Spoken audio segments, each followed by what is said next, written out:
الحمد لله وحده والصلاة والسلام على من لا نبي بعده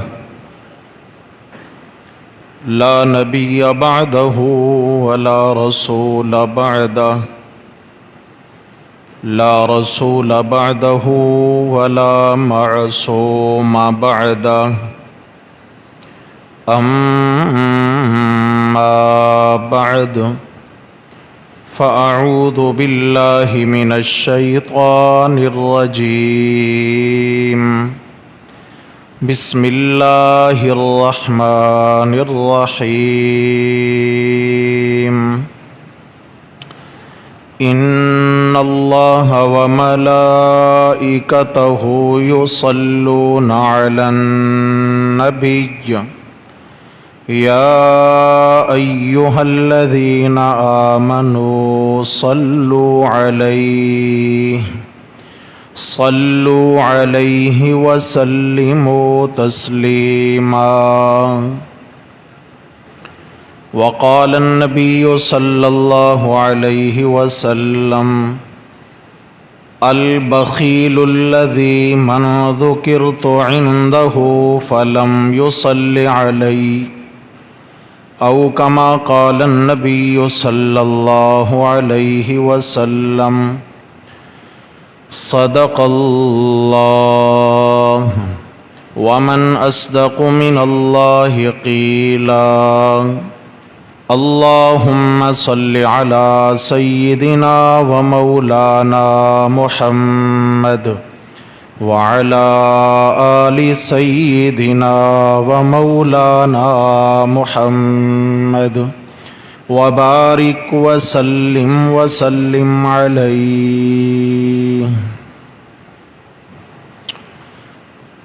گرامی قدر سامعین حضرات محترم،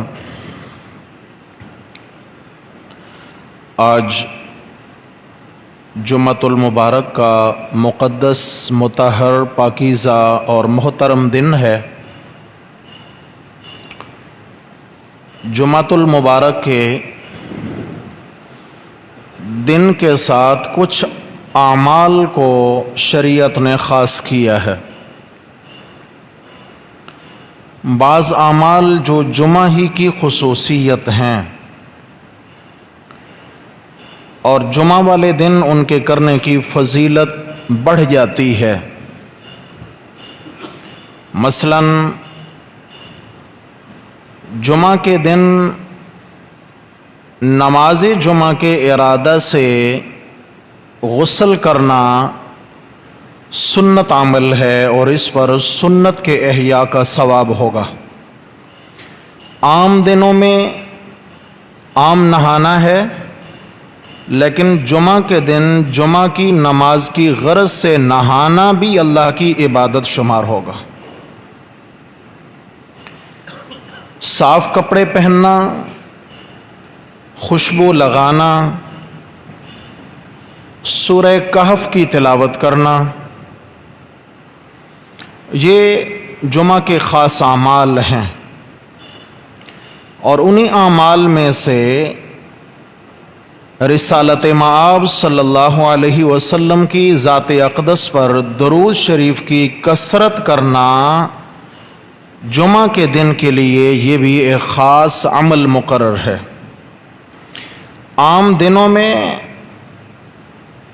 جیسے کیسے بھی درود و سلام پڑھا جا رہا ہو، جتنی مقدار ہو چلے گا، لیکن فرمایا جمعہ کے دن اس میں کثرت آنی چاہیے.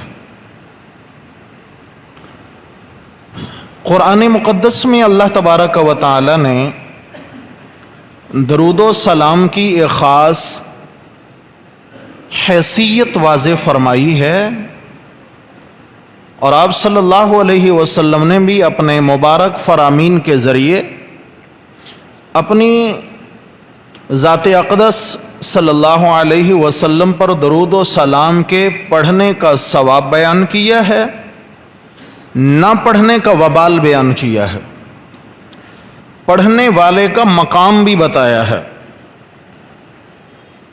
آپ صلی اللہ تعالی علیہ وسلم اس امت کے سب سے بڑے محسن ہیں۔ گویا کہ آپ صلی اللہ علیہ وسلم پر یہ لقب صادق آتا ہے، محسن انسانیت۔ میرے آقا صحیح معنوں میں محسن انسانیت ہیں۔ دنیا والے اگر خدمت کے اعتبار سے کوئی کام کریں، کوئی ٹرسٹ چلائیں، لوگوں کی خدمت میں پیش رہیں تو کہتے ہیں یہ تو محسن انسانیت ہے، اس کے لوگوں پہ بڑے احسانات ہیں۔ دنیا کے اعتبار سے احسان کی کتنی اہمیت ہماری نگاہ میں ہے، لیکن جس ہستی نے جہنم میں گرتی ہوئی امت کو تھامنے کی کوشش کی اور اس جہنم کا ایندھن بننے کے لیے تیار امت کو پکڑ کے جہنم کے دروازے سے گھسیٹ کر جنت کے دروازے پہ لا کھڑا کیا ہے، اس ہستی سے بڑھ کر اس امت کا محسن کون ہو سکتا ہے، جس نے آخرت کے ہمیشہ کے اور دائمی نقصان سے بچایا۔ آپ صلی اللہ تعالی علیہ وسلم نے جتنا اس امت کے ساتھ شفقت والا معاملہ کیا ہے، جتنے بڑے آپ اس امت کے لیے شفیق اور مشفق ہیں، اتنا کوئی بھی مخلوق میں اس امت کا شفیق نہیں ہے، نہ گزرا ہے نہ آئے گا۔ صحابہ کرام کہتے ہیں کہ آپ صلی اللہ علیہ وسلم نے ہمارے ماں باپ سے بڑھ کر خیر خواہی فرمائی ہے۔ اتنا والدین اپنی اولاد کے لیے خیر خواہ نہیں ہوتے جتنا آپ صلی اللہ علیہ وسلم اپنی امت کے ایک ایک فرد کے لیے خیر خواہ ہیں۔ آپ صلی اللہ علیہ وسلم نے فرمایا، اللہ جل شانہ ہر پیغمبر کو ایک مقبول اور مستجاب دعا کے مانگنے کی اجازت دیتے ہیں۔ ایک دعا ایسی ہے، ویسے تو اکثر دعائیں قبول ہوتی ہیں، مگر ایک ایسا موقع ہر نبی کی زندگی میں آتا ہے کہ اللہ تبارک و تعالی ایک ایسی دعا، یعنی اس کا چناؤ پیغمبر کی طبیعت پہ ہوتا ہے، آپ جس دعا کو چاہیں چن لیں، میں اللہ نے آپ کو ایک مقبول دعا مانگنے کی اجازت دے رکھی ہے۔ آپ علیہ السلام نے فرمایا سب نبیوں نے وہ دعا مانگنے میں جلدی کر لی۔ حضرت ابراہیم علیہ السلام کو آگ میں ڈالا جانے لگا تو انہوں نے بھی وہ دعا مانگ لی۔ نوح علیہ السلام کو جب قوم نے ستایا تو انہوں نے بھی قوم کی تباہی کی اور اپنے چھٹکارے کی دعا مانگ لی اور قبول ہو گئی۔ حضرت موسیٰ علیہ السلام کو جب فرعونیوں نے ستایا تو موسیٰ علیہ السلام نے بھی سمندر کے کنارے وہ دعا مانگ کر دنیا میں اس سے فائدہ حاصل کر لیا۔ حضرت عیسیٰ علیہ السلام کے اوپر جب حال آیا اور یہودیوں نے ان کے گھر کا گھیراؤ کیا اور حضرت عیسیٰ علیہ السلام کے شہید کرنے کا منصوبہ بنایا گیا تو عیسیٰ علیہ السلام نے بھی وہ دعا مانگ لی اور جبریل امین ان کو اپنے پروں پہ بٹھا کر آسمانوں پہ پہنچا دیے، تو انہوں نے بھی دعا مانگنے میں جلدی کر لی۔ آپ علیہ السلام نے فرمایا کہ مجھے مکہ سے دیس نکالا ملا، لیکن میں نے وہ دعا نہ مانگی، میں نے اپنا وطن قربان کیا، میں نے طائف کی گلیوں میں اپنا مبارک سر، اپنا بدن لہو کرا دیا، مگر وہ دعا میں نے نہ مانگی، حتیٰ کہ میں نے بدر کے میدان میں اپنے جانثاروں کے 14 جنازے اٹھائے، احد میں سے 70 جنازے اٹھائے، اور بیر معونہ میں 70 قرآن کے قاریوں کو منافقوں نے شہید کر کے کنویں میں ڈال دیا۔ مجھے جب یہ جگر دوز خبر ملی، میں نے پورا 1 مہینہ قنوت نازلہ تو ان دشمنوں کے خلاف پڑھی نماز فجر میں، لیکن میں نے اس دعا کا استعمال یہاں بھی نہ کیا۔ میں نے بڑے سے بڑا صدمہ سہ لیا، لیکن میں نے دنیا کے اعتبار سے وہ دعا نہ مانگی۔ صحابہ پوچھتے ہیں یا رسول اللہ پھر وہ دعا آپ کب مانگیں گے جس کے قبول ہونے کا آپ سے وعدہ کر رکھا ہے اللہ نے؟ تو آپ علیہ السلام نے فرمایا قیامت کے دن حشر کے میدان میں جب میری امت پہ مشکل وقت آئے گا، میں اپنی امت کے گناہگاروں کی مغفرت کے لیے حشر کے میدان میں وہ دعا مانگوں گا۔ تو میرے بھائیوں، میرے آقا علیہ السلام سے بڑھ کر میرا آپ کا محسن کون ہو سکتا ہے؟ کس کے احسانات میرے نبی صلی اللہ علیہ وسلم کے برابر یا ان سے زیادہ ہم پر ہو سکتے ہیں؟ تو اس لیے آپ صلی اللہ علیہ وسلم کے ان احسانات، ان قربانیوں کو مد نظر رکھتے ہوئے امت کو اور کسی بھی بدلے کا تقاضا نہیں کیا، اللہ نے کسی بھی بدلے کا تقاضا امت سے نہیں کیا، ایک ہی تقاضا کیا ہے، یا ایھا الذین آمنوا صلوا علیہ وسلموا تسلیما، ایمان والو، جس نبی نے تمہارے لیے قربانیاں دی ہیں، جو نبی حشر کے میدان میں جب سب نبی یا رب نفسی یا رب نفسی پکار رہے ہوں گے تو اس محسن انسانیت کی زبان پہ ہوگا یا رب امتی امتی امتی، میرے مولا میری امت کا خیال رکھنا، میری امت کا خیال رکھنا۔ جس نبی نے اس آڑے وقت میں بھی اپنی امت کو نہیں بھلایا، تم نے کیا کرنا ہے؟ تم نے اس نبی پر درود و سلام کی کثرت کرنی ہے۔ کتنا پڑھنا ہے بھائی؟ کثرت کرنی ہے، زیادہ سے زیادہ پڑھنا ہے۔ اس محسن انسانیت نبی پر درود و سلام پڑھو۔ فائدہ کیا ہوگا؟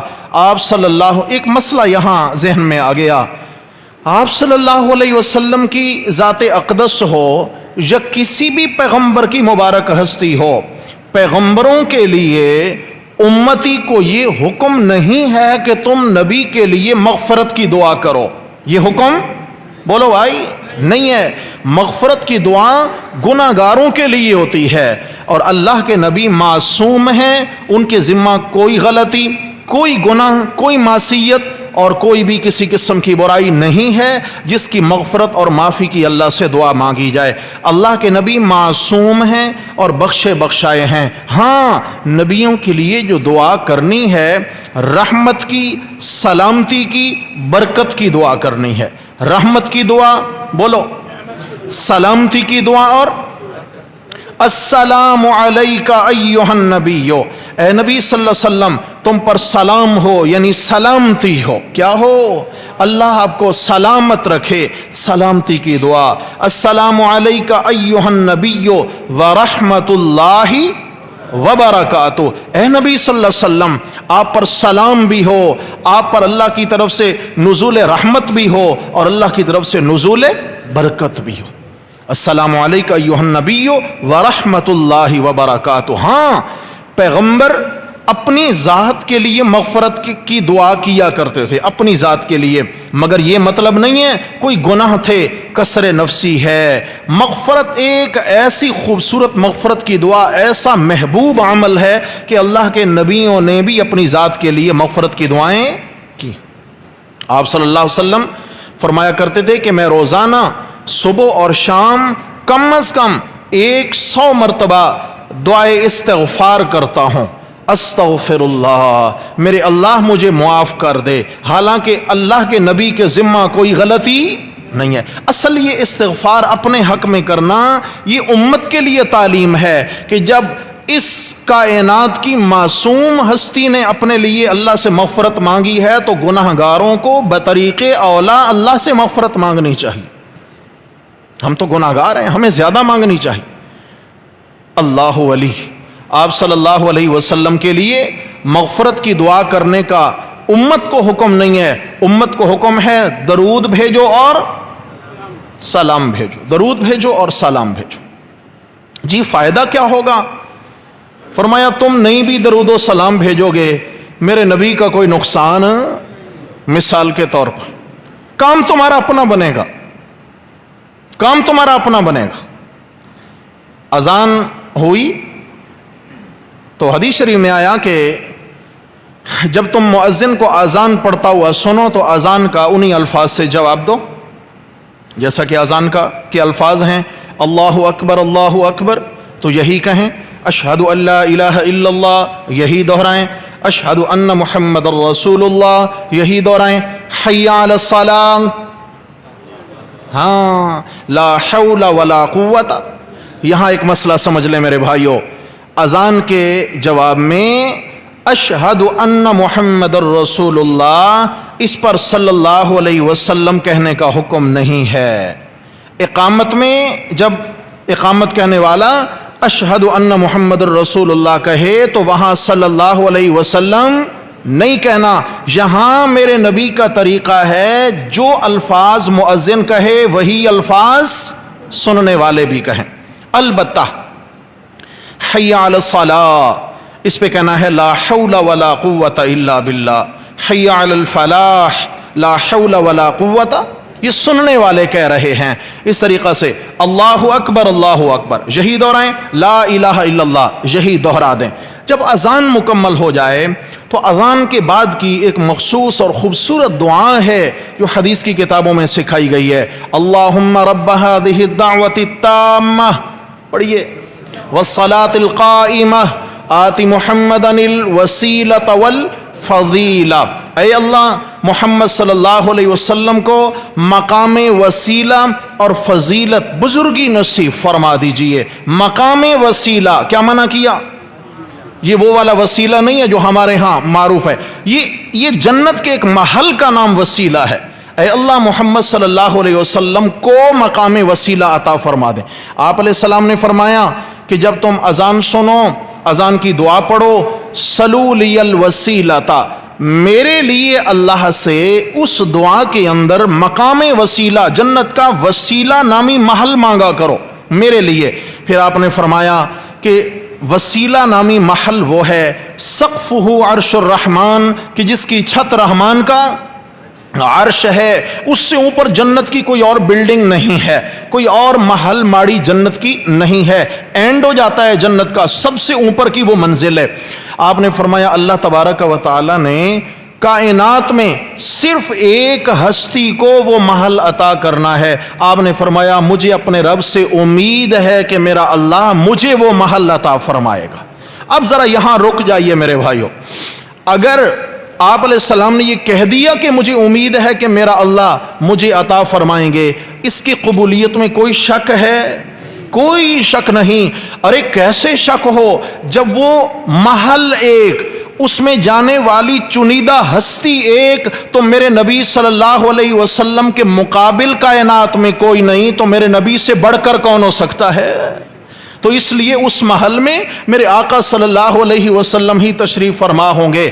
اب ذرا یہاں ایک مسئلہ سمجھیں اور سمجھائیے کہ اگر آپ نے ہماری ڈیوٹی لگا دی کہ تم اذان میں میرے لیے مقام وسیلہ مانگا کرو, خدا نہ خواستہ اگر ہم اذان کی دعا نہیں پڑھتے, مقام وسیلہ نہ مانگنا کیا ہے؟ اذان کی دعا نہ پڑھنا, بس گپ شپ میں لگے رہنا, اپنے مستی میں مست رہنا اور پرواہ بھی نہ ہو.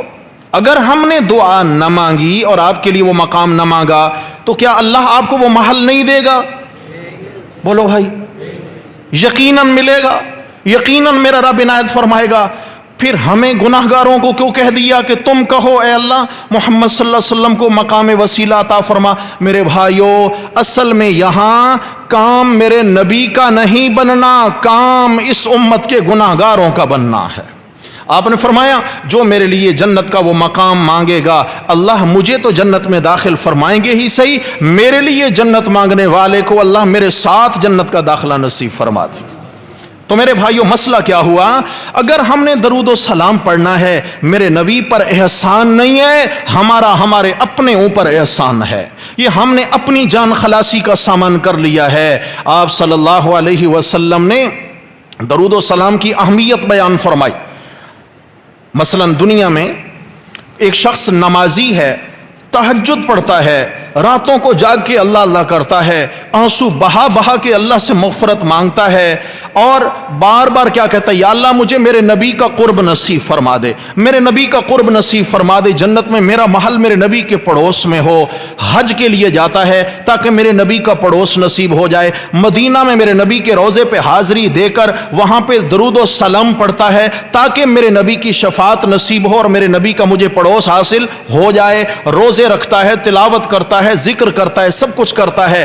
کس لیے؟ میرے نبی کا قرب اور پڑوس نصیب ہو جائے. لیکن میرے بھائیو آپ صلی اللہ علیہ وسلم نے نسخہ بتا دیا, فرمایا ان اول الناس بی یوم القیامہ اکثرہم علی صلاۃ, جس کا جی چاہتا ہے کہ وہ دن قیامت کے سب سے زیادہ میرے قریب رہے, ان اول الناس، یقیناً لوگوں میں سب سے زیادہ مرتبے میں میرے قریب، میرے پڑوس میں ان لوگوں کی رہائش ہوگی جنت میں جو مجھ پہ درود و سلام زیادہ پڑھنے والے ہوں گے، جن کی طبیعت یہ ہوگی اٹھتے بیٹھتے چلتے پھرتے آپ علیہ السلام پر درود و سلام کا وظیفہ ہوگا، تو میرے نبی نے فرمایا وہ جنت میں میرا پڑوسی ہوگا۔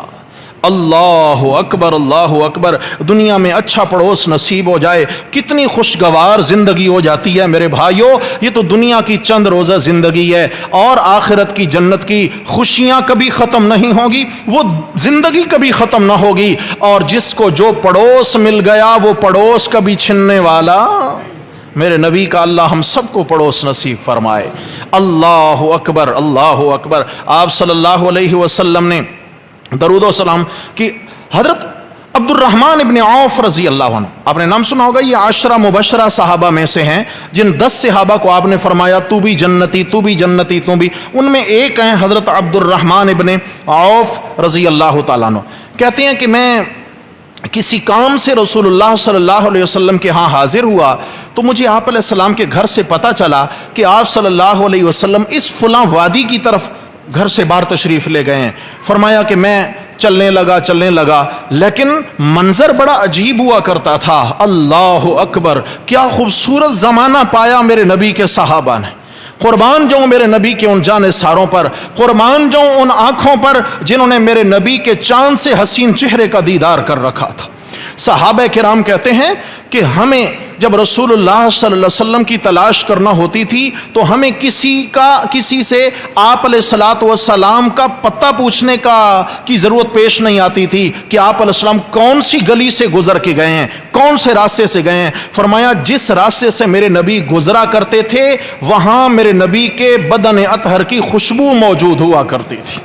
ہم آپ علیہ السلام کے بدن اطہر کی خوشبو کے پیچھے پیچھے چلتے۔ فرمایا میں اپنے آقا کے بدن کی خوشبو کے پیچھے چلتے میں مدینہ سے بہت دور نکل گیا۔ میں سوچے جا رہا ہوں میرے آقا کا یہاں کیا کام ہے اس وقت۔ آگے گیا، دیکھا ایک درخت کے نیچے آپ صلی اللہ علیہ وسلم قبلہ رخ سجدے کی حالت میں ہیں۔ فرمایا میں پیچھے جا کے کھڑا ہو گیا، کافی دیر گزر گئی، آپ علیہ السلام نے سجدے سے سر نہیں اٹھایا۔ فرمایا میرا دل زور زور سے دھک دھک کرنے لگا، اللہ خیر کرے کہیں میرے آقا صلی اللہ علیہ وسلم آخرت کے راہی تو نہیں بن چکے، کہیں میرے نبی کا انتقال تو نہیں ہو گیا۔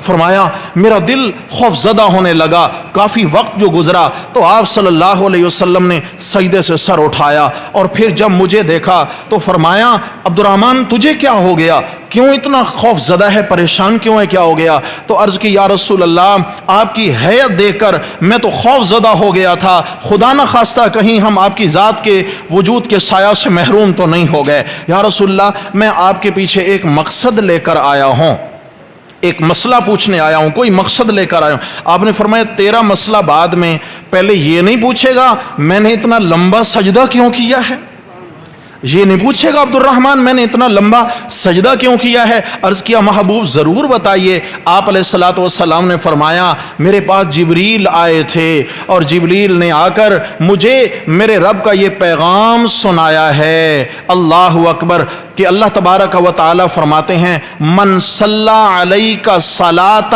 صلیت علیہ ومن سلم علیک سلمت علیہ۔ اے میرے محبوب نبی صلی اللہ علیہ وسلم اپنی امت کو بتا دیجئے آپ کا جو امتی آپ پہ ایک بار درود بھیجے گا میں اس پر ایک رحمت کا دروازہ کھول دوں گا، اور جو ایک بار آپ پہ سلام بھیجے گا میں اللہ عرشوں سے اس پر سلام بھیجوں گا، میں اللہ عرشوں سے اس پر۔ کہو صلی اللہ علیہ وسلم، صلی اللہ علیہ وسلم، صلی اللہ علیہ وسلم۔ اللہ کرے کہ یہ ہمارا وظیفہ بن جائے۔ چنانچہ آپ صلی اللہ تعالی علیہ وسلم نے یہ کہا۔ خیر، حضرت ابی ابن کعب رضی اللہ تعالیٰ عنہ، یہ بھی ایک عظیم صحابی ہیں، تمام صحابہ میں قرآن کے سب سے بڑے قاری۔ آپ علیہ السلام فرمایا کرتے تھے اقرأنا ابی و اقضانا علی، کہ میری امت میں سب سے بڑے جج حضرت علی ہیں، فیصلے کرنے والے، قضیے چکانے والے، معاملات کا حل اللہ نے ان کو ڈھونڈنا سکھا دیا ہے، معاملات، الجھے معاملات کیسے سلجھائے جاتے ہیں۔ حضرت علی المرتضیٰ کہو رضی اللہ عنہ۔ اور فرمایا قرآن کے سب سے بڑے قاری حضرت ابی ابن کعب ہیں. کہ وہ ابی ابن کعب ہیں کہ جبریل امین آسمان سے آئے اللہ کا پیغام لے کر کہ اے میرے محبوب ابی ابن کعب سے کہو کہ تمہیں قرآن سنائے. ابی ابن کعب سے کہو کہ تمہیں قرآن سنا. خیر وہ ایک الگ بات ہے. حضرت ابی ابن کعب کہتے ہیں کہ ایک دن میں آپ صلی اللہ علیہ وسلم کی خدمت میں حاضر ہوا اور میں نے عرض کیا یا رسول اللہ ایک مسئلہ دریافت کرنا ہے کہ میں نے اپنی عبادات یعنی نفلی عبادات ہیں, ذکر اذکار ہیں, تلاوت ہے, درود و سلام ہے, میں نے اپنے اس وقت کو اعمال کے وقت کو 4 حصوں میں تقسیم کر رکھا ہے جن میں سے چوتھائی حصہ میں آپ پر درود و سلام پڑھتا ہوں. مثال کے طور پر اگر 4 گھنٹے ہیں تو اس میں سے 1 گھنٹہ مستقل کیا کرتا ہوں سبحان اللہ. یہ تو سمجھانے کے لیے کہہ رہا ہوں نا. 1 گھنٹہ وہ تو صحابہ تھے, وہ کہاں 1 گھنٹے کے پیچھے. صحابوں کی زندگی ہی اسی میں تھی. اللہ اکبر کبیرہ. یا رسول اللہ مجھے یہ بتائیے کیا میں یہ صحیح کرتا ہوں کہ میں اعمال میں سے چوتھائی حصہ جو میرا وقت ہے وہ میں صرف آپ پر درود و سلام پڑھتا ہوں, باقی نوافل پڑھتا ہوں, تلاوت کرتا ہوں, اللہ کا ذکر کرتا ہوں, اور چیزیں استغفار کرتا ہوں. آپ نے فرمایا ان شئت فإن زدت فهو خیر لک. ہے تیری مرضی. ان شئت آپ نے فرمایا کوئی واجب فرض نہیں ہے تیرے پہ. ان شئت ہے تیری مرضی, اگر تھوڑا سا میرے درود و سلام کا دورانیہ بڑھا دے تو تیرے حق میں بڑا بہتر ہوگا. میں نے عرض کیا یا رسول اللہ پھر ایسا کرتے ہیں 50-50 کر لیتا ہوں, میرا آدھا وقت دیگر اعمال کے لیے اور آدھا وقت درود و سلام کے لیے. آپ نے فرمایا ان شئت بھائی تیری مرضی, جیسے تیرا جی چاہے. ان زدت فہو خیر لک, اگر کچھ اور وقت بڑھا دے تو پھر تیرے حق میں بہت بہتر ہوگا. میں نے عرض کیا یا رسول اللہ پھر تو میں 3 حصے کر لیتا ہوں کہ 2 حصے آپ کے لیے 1 حصہ دیگر اعمال کے لیے. سمجھ آ گئی ہے؟ تہائی حصہ دیگر اعمال کے لیے, 2 حصے آپ کے لیے. آپ نے فرمایا ان شئت بھائی ہے پھر آپ کی مرضی, کوئی زبردستی نہیں ہے. اگر کچھ بڑھا دے تو بہرحال تیرے لیے خیر بڑی ہے اس میں. تو میں نے عرض کیا یا رسول اللہ اب تو یہ ہے فرائض واجبات سنت مؤکدہ ہوں گی, اس کے علاوہ جتنا بھی نفلی عبادات کا دورانیہ ہوگا اپنے محبوب کی ذات پہ درود و سلام ہی پڑھا کروں گا. آپ نے فرمایا اچھا پکی بات ہے جی اللہ کے حبیب. آپ نے فرمایا اذن تکفا ہمک, اذن تکفا ہمک, اگر یہ بات ہے نا تو یاد رکھ تو درود و سلام میں کمی نہیں آنے دینا, میرا رب کوئی دکھ تیرے قریب نہیں آنے دے گا. آہا ہا ہا اذن تکفا ہمک, تیرے سارے غم ٹل جائیں گے درود و سلام کی برکت سے. وَيُكَفَّرُ لَكَ بِهَا ذَنْبُكَ, فرمایا اس کی برکت سے اللہ تیرے سارے گناہ معاف کر دے گا. استغفار کی بھی یہاں پھر ضرورت نہیں رہے گی اگر تو درود و سلام کا وظیفہ پکڑ لے گا مضبوطی سے. میرے بھائیو اسی لیے تو قرآن مقدس کے اندر حکم ملا ان اللہ وملائکتہ یصلون علی النبی, اللہ بھی اور اس کے فرشتے بھی نبی صلی اللہ علیہ وسلم پر کیا بھیجتے ہیں درود بھیجتے ہیں. یا ایھا الذین آمنوا, اے ایمان والو, صلو علیہ وسلموا تسلیما, تم بھی آپ صلی اللہ علیہ وسلم پر درود بھی بھیجا کرو, سلام بھیجا کرو, خوب خوب سلام بھیجنا, تسلیما خوب خوب خوب سلام بھیجا کرو, سلامتی کی دعائیں میرے نبی کے لیے کیا کرو. توجہ ہے جی, جاگ رہے ہیں؟ اب جاگنا, اب جاگنا, مکھن تو نکلنے کا وقت اب آیا ہے نا. مجھے آپ کو ساری امت کے ایمان والوں کو حکم ہے میرے نبی پر درود و سلام. کیوں؟ حدیث ہم پڑھا ہے, آپ نے فرمایا دن قیامت کے سب سے زیادہ میرے قریب اس کا گھر ہوگا جو سب سے زیادہ مجھ پر درود و سلام پڑھتا ہوگا. پھر آپ صلی اللہ علیہ وسلم نے فرمایا اے میرے صحابہ میں بتاؤں کہ بخیل کون ہے؟ پہلے بخیل کی تعریف سنو. بخیل جسے ہم کہتے ہیں فلاں بڑا بخیل ہے, بخیل وہ شخص ہے کہ جس سے دوزخ پیار کرتی ہے اور جنت اس سے ناراض رہتی ہے. سمجھیے گا, بخیل کون ہوتا ہے؟ جس سے دوزخ, بولو بھائی, اور جنت اس سے ناراض رہتی ہے. بخیل سے ہم میں سے کوئی پیار کرتا ہے؟ سب کہتے ہیں ابے یار بڑا ہی بخیل ہے, پھر متھے لگ گیا, بڑا ہی بخیل ہے. بخیل سے تو ہر بندہ چلتا ہے, بھائی بخیل ہے بڑا, یہ بخل کوئی اچھی صفت نہیں ہے. آپ علیہ السلام نے فرمایا قیامت کے اعتبار سے بخیل کون ہے؟ فرمایا البخیل الذی، سب سے بڑا بخیل اس امت کا، سب سے بڑا بخیل اس امت کا وہ ہے من ذکرت عندہ فلم یصلی علیہ، جس کے سامنے میرا نام نامی اسم گرامی محمد صلی اللہ علیہ وسلم ذکر کیا جائے اور وہ مجھ پر درود نہ بھیجے۔ فرمایا جس کے سامنے میرا نام لیا جائے اور مجھ پر درود نہ بھیجے، اس امت کا سب سے بڑا۔ تو کیا نتیجہ نکلا؟ جو میرے نبی پر درود و سلام نہ بھیجے، میرے نبی کا نام سن کر اس سے دوزخ پیار کرتی ہے اور جنت اسے ناراض رہتی ہے۔ کیا نہ کرے؟ بولو بھائی، درود و سلام نہ بھیجے کب؟ میرے نبی کا نام سن کر۔ آپ نے فرمایا جس مجلس کے اندر لوگ جمع ہیں اور اس مجلس میں اللہ کا ذکر نہیں ہوا، دنیا کی باتیں چلیں اور مجھ پہ درود و سلام پڑھے بنا لوگ اٹھ کے چلے گئے، یہ مجلس قیامت کے دن ان کے لیے وبال ہوگی۔ اللہ چاہے تو ان کو عذاب دے، اللہ چاہے تو معاف کر دے، لیکن وبال ہوگی یہ مجلس، اس کا حساب دینا پڑے گا۔ اور جس مجلس میں میرے نبی پر درود پڑھ لیا جائے، اللہ کا ذکر کر لیا جائے، اس مجلس کی وبال سے ایمان والے بچ جاتے ہیں۔ سمجھ آ گیا نا جی؟ درود شریف پڑھنا، زندگی میں ایک بار پڑھنا، یہ ہر ایمان والے شخص کے لیے واجب اور لازم ہے۔ سمجھ آ گئی؟ اور آپ صلی اللہ علیہ وسلم پر روزانہ کی بنیاد پہ کسی مجلس میں ایک بار اگر میرے نبی کا نام آئے تو سن کر درود پڑھنا بھی کیا ہے؟ واجب ہے۔ نہیں پڑھا تو سخت گناہگار ہو جائے گا، سخت گناہگار ہو جائے گا۔ لیکن مسئلہ یہ ہے، شیطان بڑا دشمن ہے۔ شیطان نے ہمیں ایک اور ٹرک کی بتی کے پیچھے لگا دیا۔ میرے نبی کا نام آیا، ہم کہتے ہیں ہم تو ہیں عشق والے، ہم ہیں محبت والے، ہم تو بھائی کریں گے محبت اور میرے نبی سے ٹوٹ کے محبت کریں گے، ٹوٹ کے محبت۔ کیسی محبت ہے جی؟ میرے نبی کا نام آئے گا تو ہم انگوٹھے چوم کر آنکھوں پہ کرتے ہیں، نہیں کرتے ہیں؟ معاشرے میں چل رہا ہے، اللہ ہدایت دے ہم سب کو، ہم سب ہدایت کے محتاج ہیں۔ نبی کا نام آئے صلی اللہ علیہ وسلم کہنے کے بجائے کیا کیا جاتا ہے؟ انگوٹھے چوم کر آنکھوں پہ لگائے جاتے ہیں، اور پھر اس کی بڑی فضیلتیں بیان کی جاتی ہیں۔ نہ کرنے والوں کو گھور گھور کے دیکھا جاتا ہے، تان و تشنیع کا نشانہ بنایا جاتا ہے، اور انہی کو گستاخ رسول بھی ڈکلیئر کر دیا جاتا ہے۔ انگوٹھے نہیں چومیں۔ سب سے پہلی بات تو یہ بتائیں کہ یہ انگوٹھے میرے ہیں یا میرے نبی کے ہیں؟ بولو۔ یہ تو میرے ہیں اور آپ کے ہیں۔ آپ صلی اللہ علیہ وسلم کا نام جو شخص لے رہا ہے، جس کے سن کر ہم نے درود و سلام پڑھنا تھا، اگر ہمیں زیادہ ہی چومنے کا شوق ہے یا پیار آیا ہے تو ہمیں اٹھ کر اس کے ہونٹوں کا بوسہ لینا چاہیے۔ جن ہونٹوں سے میرے نبی کا نام لکھنا، ان ہونٹوں کا بوسہ لیں۔ ان انگوٹھے کے ناخنوں میں کیا رکھا ہے میرے بھائی؟ یاد رکھیے میرے دوستو، کوئی مستند باسند ایسی ایک بھی حدیث ذخیرہ حدیث میں نہیں ہے۔ آپ بخاری اٹھائیں، مسلم اٹھائیں، نسائی، ترمذی، ابن ماجہ، ابو داؤد، معطین اٹھائیں، کوئی اور حدیث کی کتاب اٹھا لیجئے، درود و سلام کے ابواب ملیں گے، لیکن کوئی ایک روایت بھی انگوٹھے چوم کر آنکھوں پہ لگانے کی، ناخن چوم کر آنکھوں پہ لگانے کی ایک روایت بھی نہیں ملے گی۔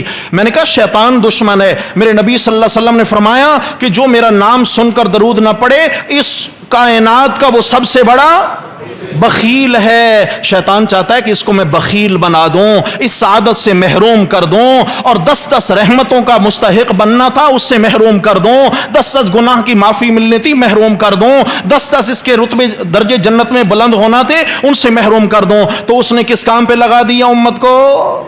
ناخن چوم کے آنکھوں پہ لگا دیں۔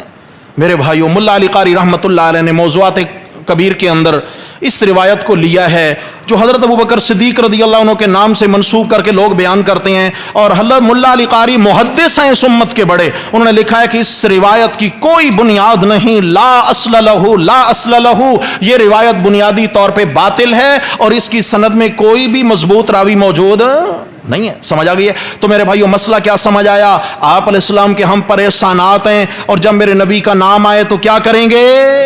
کہو صلی اللہ علیہ وسلم، صلی اللہ علیہ وسلم۔ بطور خاص حضرت علامہ ابن قیم رحمہ اللہ نے جلاء الافہام کے اندر 40 مقام لکھے ہیں جہاں پر درود و سلام کی کثرت کرنی ہے، جہاں پر درود و سلام پڑھنے کا حکم ہے۔ دعا مانگنے کے شروع میں درود و سلام پڑھیں اور دعا کے اینڈ پر بھی درود و سلام پڑھیں۔ اس طریقہ سے آپ سے اگر کوئی گناہ سرزد ہو گیا ہے اس کے فوراً بعد درود و سلام پڑھیں میرے نبی صلی اللہ علیہ وسلم پر، اللہ تعالیٰ درود و سلام کی برکت سے گناہ معاف. کیوں کہ ایک بار درود پڑھنے سے 10 گناہ معاف ہونے کا وعدہ ہے کہ نہیں ہے؟